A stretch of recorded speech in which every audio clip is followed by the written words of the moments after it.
Pourquoi s'expatrier? Grande question. Et pourquoi partir de France d'ailleurs? Les raisons économiques, les raisons financières, les raisons sociales, les raisons sociétales, les raisons migratoires, sécuritaires, culturelles, psychologiques, enfin la maladie mentale du wokisme qui est toujours présente et bien présente en France et en Europe. Allez, on parle de tout ça dans cette vidéo.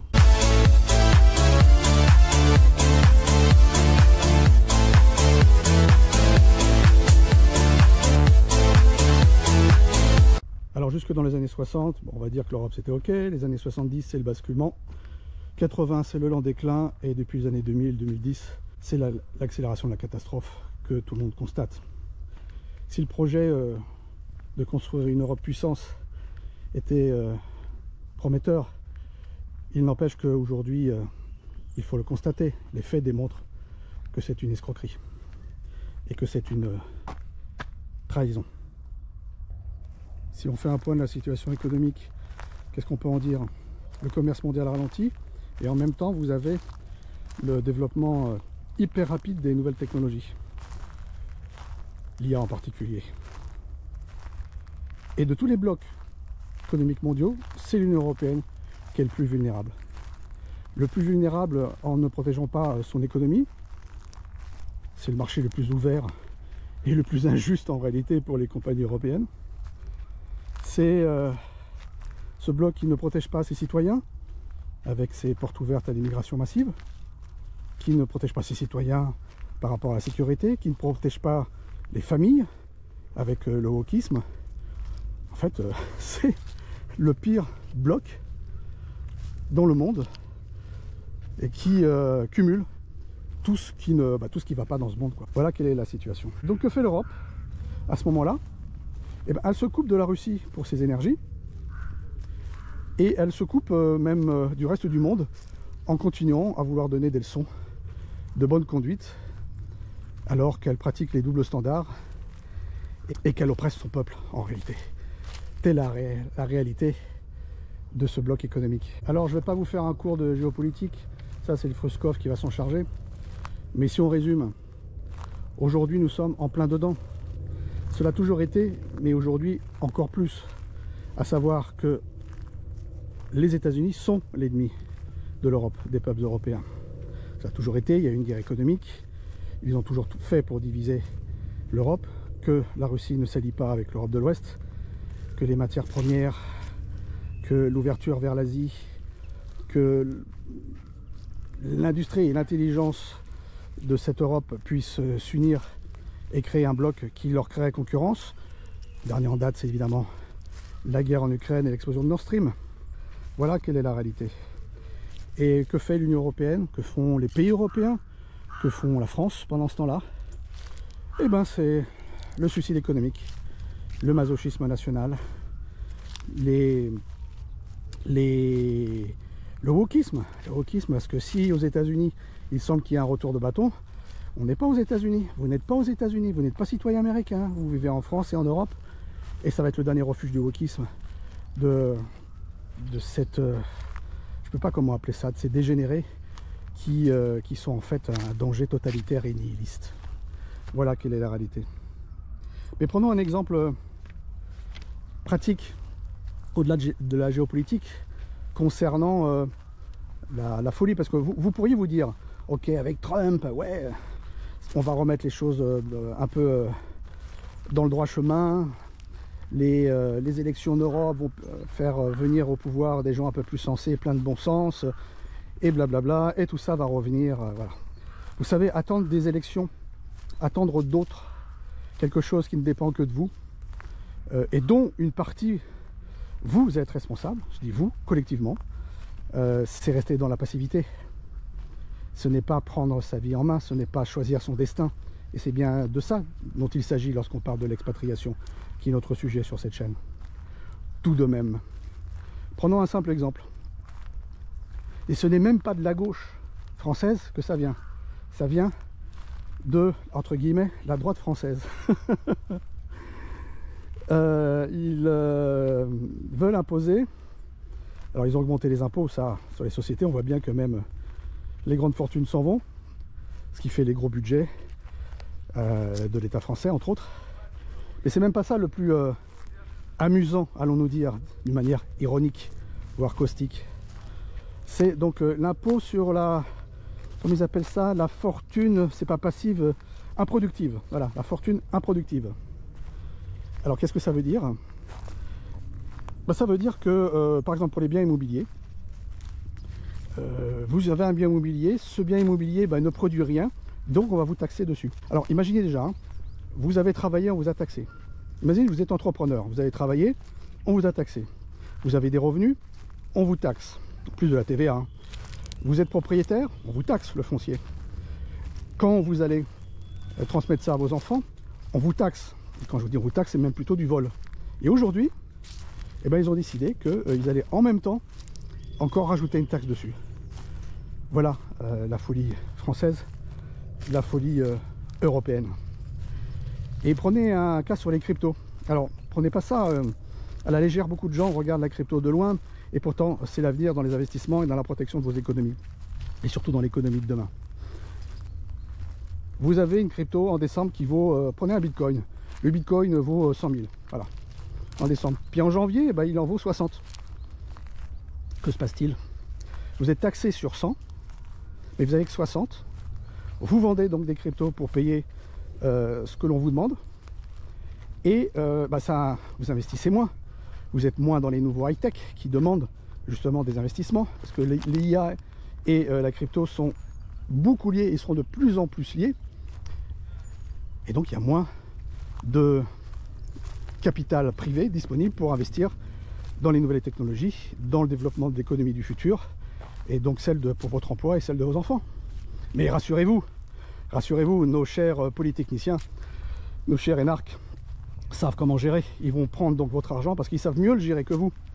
Et ils vont le redistribuer dans des plans, avec des associations, des fondations, des structures, toutes celles-ci qui vont bien se repaître de cet argent public, de votre argent, de notre argent, pour des résultats foireux. Regardez l'intelligence artificielle française, la Lucie, qui ne sait pas compter et qui parle d'œufs de vache. C'est une caricature, mais pourtant c'est un fait. C'est un fait. Mais c'est quand même mal français, il faut dire. Et je tiens à appuyer là-dessus. Moi qui suis anti-américain, primaire, secondaire et tertiaire, faisons une différence. Les diplômés qui sortent des États-Unis, de Stanford, quand vous regardez le ratio, il y a énormément de gens, pas mal de gens, qui sortent de cette université et qui créent des sociétés, des grosses sociétés, et profitables. Combien de sociétés en France, profitables, importantes, européennes, mondiales, qui sortent de Polytechnique ou autre école de ce genre? Zéro, que dalle, rien. Vous prenez Breton de la Commission européenne, enfin, de l'ancienne Commission européenne, maintenant de Bank of America, le censeur d'internet. Toutes les sociétés dans lesquelles il est passé, il les a coulées, toutes, au bénéfice des Américains, entre parenthèses. À se demander, hein, voilà, un peu de complotisme, puisque le complotisme c'est avoir raison avant les merdias du système. Donc voilà la situation que nous avons en Europe, voilà la situation que nous avons en France, voilà la situation dont il faut que vous sortiez si vous voulez reprendre votre vie en main, si vous voulez vivre. Et se pose donc la question, partir aujourd'hui de cet enfer français, cet enfer wokiste, cet enfer fiscal, cet enfer économique, cet enfer où on vous inculque être fier de son pays, c'est mal. Eh bien, il y a une solution. La solution, c'est l'expatriation. Celle que moi, je mets en avant, évidemment, c'est la Russie. Pourquoi? Parce que j'y habite depuis 16 ans, parce que je la connais, et parce qu'elle a des atouts. Elle a énormément d'atouts. Mais maintenant, la question qui fâche. Est-ce que tu es capable d'être cet outsider, d'avoir le courage de devenir cet aventurier du Far East que la Russie te propose? Alors, est-ce que l'expatriation c'est facile? Non, c'est jamais facile de quitter son pays. C'est jamais facile de faire le deuil de son pays. Ceci étant dit, partir ailleurs ou en Russie, ce n'est pas partir définitivement de son pays. Et c'est ça l'avantage justement, entre autres, de la Russie, c'est que c'est quand même proche. Vous êtes toujours dans un environnement culturel européen. et rien ne vous empêche de temps en temps de revenir justement pour voir les vôtres, les proches, et vous un peu vous ressourcer à ce qui est le pays qui vous a vu naître et grandir, évidemment. Mais est-ce que c'est possible? Oui, bien sûr, c'est possible. Il faut avoir le courage en fait de ces prétentions. Il ne faut pas s'arrêter aux entre guillemets problèmes. D'ailleurs, c'est typiquement français, on entend « Ah, il y a beaucoup de problèmes ». Non, ce ne sont pas des problèmes, ce sont des obstacles. Et dans la vie, il y a des obstacles en tout. Si vous vous arrêtez au moindre obstacle, c'est simplement qu'il y a une dichotomie entre ce que vous voulez, prétendez vouloir faire et ce que vous êtes capable de faire. C'est une question de courage, de volonté, de détermination. Et ça, il faut l'avoir aujourd'hui. Et c'est ce qui fait la différence entre quelqu'un qui va réussir son expatriation et quelqu'un qui rêve de son expatriation. Déménager à Barcelone, c'est une chose. Déménager et construire une nouvelle vie en Russie, c'en est une autre. C'est pourquoi je vous parlais de courage. Parce qu'il faut dépasser ces obstacles. Et pour cela, il faut définir un objectif précis. Parce que se plaindre et ne rien faire, rester par terre et se complaindre dans le statut de victime, voilà cet état d'esprit aujourd'hui qui règne en Europe et en France. Et ça, je sais que vous en souffrez. Et en sortir, et je vous avoue que oui, il y a des choses qui seront plus faciles en Russie et des choses qui seront plus difficiles. Et ça, en plus, ça dépend des périodes, au tout début, au milieu, à la fin, sur 1, 2 ans, 3 ans, 4 ans, 5 ans. On passe par différentes périodes dans l'expatriation. Des choses qui sont difficiles au début le sont moins après. Des choses qui sont faciles au début sont plus difficiles après. C'est normal, il y a une évolution. Et on en parlera dans d'autres vidéos. À un moment, les gars, il faut avoir des couilles, quoi. Il faut y aller, il faut savoir ce qu'on veut. Sinon, il faut arrêter de fantasmer, de rêver. Et accepter votre sort à ce moment-là. Ou alors d'agir autrement, je sais pas, une autre solution. Mais moi, pour vivre, moi j'attends pas un sauveur. J'attends pas des élections. J'ai jamais attendu, même il y a 16 ans, pour choisir ma vie. C'est pas les autres qui vont décider quelle est ma vie. C'est pas le vote d'autres personnes qui va décider quelle est ma vie. C'est pas je ne sais pas qui va arriver, qui va décider à ma place. C'est quoi cet état d'esprit, mais d'assister ou de secte?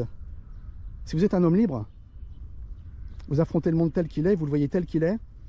Si encore aujourd'hui vous considérez que l'Europe de l'Ouest et la France est super par rapport à la Russie ou au reste du monde, ouais, des fois il y a des points, ouais, évidemment. Mais vous êtes dans le Titanic. Ne vous moquez pas du bateau qui pue le poisson, parce que lui, il va aller au port, il va sauver des gens. Vous êtes dans le Titanic, mais vous allez sombrer avec. C'est votre choix. Vous voulez sombrer avec le Titanic ou découvrir une nouvelle terre qui vous permettra de renaître et de revivre. Et si vous avez une famille, de la sauver. Et si vous voulez en créer, de l'élever et de l'éduquer dans un monde résilient, résistant et qui a de l'avenir. C'est ça la vraie question. Et puis un petit nota bene pour d'autres qui pensent que ils sont la race des seigneurs, que tout le monde les attend, que les Français sont au centre du monde, qu'on est plus intelligent, plus riche, plus beau, peut-être, plus que tout le monde nous attend, et surtout en Russie. Ouais, c'était vrai il y a peut-être 20 ans. C'est plus vrai maintenant, et encore moins depuis le SVO, encore moins. Pour autant, on est toujours bien accueillis en Russie. Mais personne ne vous attend pour un poste, personne ne vous attend pour un emploi, personne ne vous attend pour briller. La Master Race du RSA, la Team RSA, les gars, c'est terminé ça. Même en Thaïlande aujourd'hui, c'est terminé. Le monde n'est plus le même depuis ces derniers mois, depuis ces dernières années, je ne sais pas si vous l'avez remarqué. Alors il est temps que vous entendiez un discours de vérité. Il est temps de vous réveiller, hein, réellement. Il est temps de passer à l'action. Il est temps de renaître en fait. Et la Russie, eh ben, vous propose cette possibilité. On en parle dans la prochaine vidéo, dans les prochaines vidéos. On va en parler souvent, sous différents angles, avec différents thèmes, avec différents sujets. Souvent ce sont des réflexions qui, j'espère, vous aideront à évoluer, à vous décider, à voir un peu plus clair dans votre projet. Si d'ailleurs vous voulez que je vous aide, eh ben, vous pouvez réserver un appel focus, les services payants, où on fait vraiment le bilan de ce que vous voulez vraiment, après des possibilités et du plan, de la chronologie, de ce qu'il faut mettre en place avant de franchir le pas. Ça se fait pas en quelques jours, en quelques semaines, il faut plusieurs mois pour tout cela. Ça, vous pouvez m'écrire dans l'adresse email que je vais vous mettre en dessous. Sinon, pour tous les autres, ceux qui veulent être tenus au courant des prochaines vidéos ou d'autres réflexions ou informations que je communiquerai par écrit, par mes emails, c'est la lettre du fariste. C'est également en bas dans la description, dans les commentaires. C'est gratuit, vous vous abonnez quand vous voulez, il n'y a pas de souci. En général, c'est une fois par semaine, ça peut être 2 fois par semaine. Rassurez-vous, ça spamme pas et je ne vends les données à personne. Voilà, sur ce, je vous dis à la prochaine vidéo. Das Vidania Paka. On est d'accord avec toi.